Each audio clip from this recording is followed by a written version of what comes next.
Venezuela ও কলম্বিয়াকে ঘিরে নতুন করে আলোচনায় এসেছেন প্রেসিডেন্ট নিকোলাস মাদুরো।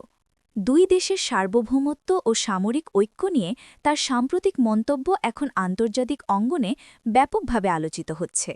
ভেনেজুয়েলার প্রেসিডেন্ট নিকোলাস মাদুরো কলম্বিয়ার সামরিক বাহিনীর প্রতি সরাসরি আহ্বান জানিয়ে বলেন, কলম্বিয়ার সামরিক বাহিনীকে, যাদের আমি খুব ভালোভাবে চিনি, আমি আহ্বান জানাচ্ছি ভেনেজুয়েলার সঙ্গে নিখুঁত ঐক্য গড়ে তুলতে, যাতে কেউ আমাদের দেশগুলোর সার্বভৌমত্ব স্পর্শ করার সাহস না পায়। মাদুরো আরও ইঙ্গিত দেন, ভেনেজুয়েলা ও কলম্বিয়া কেবল প্রতিবেশী নয়, ঐতিহাসিকভাবে এক আত্মিক বন্ধনে যুক্ত, এবং এই ঐক্যই বহিরাগত যে কোনো হুমকির বিরুদ্ধে সবচেয়ে বড় শক্তি হিসাবে কাজ করবে।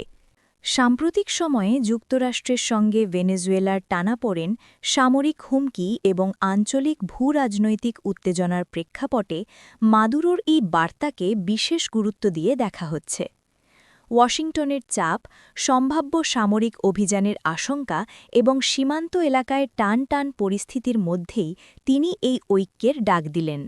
রাজনৈতিক বিশ্লেষকদের মতে মাদুরোর এই বক্তব্য একদিকে যেমন কলম্বিয়ার সেনাবাহিনী আঞ্চলিক শান্তি ও সার্বভৌমত্ব রক্ষার জন্য পাশে দাঁড়ানোর আহ্বান, অন্যদিকে তৃতীয় কোনো শক্তিকে পরোক্ষভাবে সতর্ক করার বার্তা।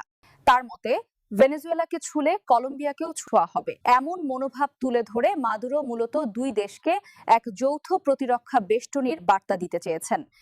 এখন দেখার বিষয়, কলম্বিয়ার সামরিক ও রাজনৈতিক নেতৃত্ব মাদুরোর এই আহ্বানে কি ধরনের প্রতিক্রিয়া জানায়।